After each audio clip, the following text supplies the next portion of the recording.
Hi friends, welcome to our kitchen.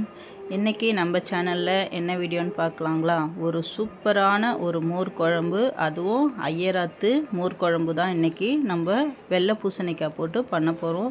இது ரொம்ப ரொம்ப சிம்பிள் அண்ட் ஹெல்த்திங்க. சூப்பராக குயிக்காக ஒரு 5 மினிட்ஸில் இதை பண்ணிடலாம். இது நான் இந்த அரைச்சி வச்சுருக்கேன், அதை நான் காட்ட மறந்துட்டேன். அது என்னன்னு பார்த்தீங்கன்னா, ஒரே ஒரு ஸ்பூன் பச்சரிசி, அரை ஸ்பூன் துவரம்பருப்பு, ஒரே ஒரு அரை ஸ்பூன் சீரகம், 2 பச்சை மிளகா. இதை ஒரு 1/2 hour ஊற வச்சு மிக்சியில் ஃபைன் பேஸ்ட்டாக அதை அரைச்சி வச்சுருக்கேன். தயிரை அதே மாதிரி அடித்து மோராக்கி வச்சுருக்கேன். வெள்ளை பூசணிக்காய் கட் பண்ணி வச்சுருக்கேன். ஃபஸ்ட்டு ஒரு பாத்திரத்தில் எண்ணெய் ஊற்றி கடுகு, காஞ்ச மிளகா, வெள்ளை பூசணிக்காய் இதை 3 போட்டு நல்லா வதக்கணுங்க. இது பார்த்திங்கன்னா தயிரெல்லாம் கொதிக்க விடக்கூடாது. இதுக்கு என்னென்ன காய்கறி சேர்க்கணுன்னு பார்த்திங்கன்னா, நீர் காய்கறிங்க எல்லாமே சேர்க்கலாம். ரொம்பவே டேஸ்ட்டாக இருக்கும். சூப்பரான ஒரு டிஷ்ஷு. தேவையான அளவு உப்பு போட்டுக்குங்க. தண்ணி அளவு பார்த்திங்கன்னா உங்களோட தண்ணி அளவு தான். திக்காக வேணுன்னா திக்காக வச்சுக்கலாம்.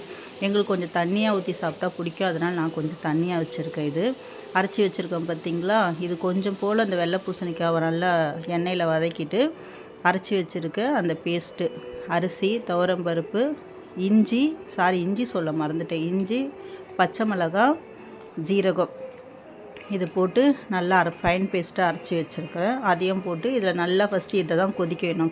காயும் கொஞ்சம் வேகணும். இதை நம்ம அரைச்சி வச்சுருக்கிறது இல்லையா, அதையும் போட்டு நல்லா கொதிக்க விட்டோம்னா அதோட பச்சை வாசனை நல்லா வெந்து வந்துடும். அரிசி, துவரம் பருப்புலாம் போட்டிருக்கிறதுனால நல்லா அது நமக்கு வெந்து வந்துடும்.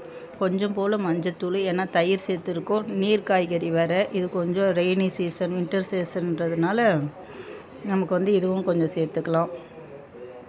சேர்த்துட்டு இதை ஒரு மூடி போட்டு மூடி வச்சிடலாம். நல்லா கொதிக்கிட்டோம். கொதித்து திக்கானோடனே நம்ம அடித்து வச்சுருக்க தயிரை ஊற்றி கொஞ்சம் போல் கொத்தமல்லி தழை தூவி இறக்கணும்னா சூப்பரான ஒரு ஐயராத்து மோர் குழம்பு நமக்கு தயாராகிடும். இது செம்ம சூப்பராக இருக்குங்க. குழந்தைங்களுக்குலாம் கொடுக்கும்போது பார்த்திங்கன்னா அவங்க ரொம்ப விரும்பி சாப்பிடுவாங்க. காரம் பார்த்திங்கன்னா உங்கள் காரத்துக்கு ஏற்ற மாதிரி பச்சை மிளகாய் சேர்த்துக்கோங்க. நான் தாளிக்கிறதுக்கு 4 காஞ்ச மிளகா, அரைக்கிறதுக்கு பார்த்தா 2 தான் போட்டிருக்கேன். 4 கூட போடலாம். நம்ம காரம் பிடிக்கும்னு பார்த்திங்கன்னா 4 கூட போடலாம். எனக்கு கொஞ்சம் தண்ணி வேணுன்றதுனால தண்ணி போட்டிருக்கிறேன் நான் இதில். இப்போ பார்த்திங்கன்னா கொதிக்க விடக்கூடாது. தயிர் போட்டு ஒரு 2 நிமிஷம் தான் சிம்மில் வச்சுட்டு ஆஃப் பண்ணிடணும். அவ்வளோதான். இதுக்கு சூப்பரான நமக்கு ஒரு மோர் குழம்பு தயாராகிடுச்சு. இந்த வீடியோ உங்களுக்கு பிடிச்சிருந்துச்சின்னா லைக் பண்ணுங்கள், ஷேர் பண்ணுங்கள், கமெண்ட் பண்ணுங்கள்.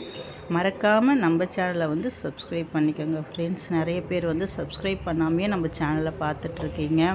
இந்த மாதிரி நீங்கள் எனக்கு சப்போர்ட் பண்ணால் தான் நிறைய புது புது டிஷ்ஷெல்லாம் நான் போடுறதுக்கு எனக்கு ஒரு மோட்டிவாக இருக்கும். ஓகேங்களா? இப்போ நமக்கு மோர் குழம்பு ரெடி ஆகிடுச்சு. கொத்தமல்லி தூவி இறக்கிடலாம். ஓகே ஃப்ரெண்ட்ஸ், பாய்.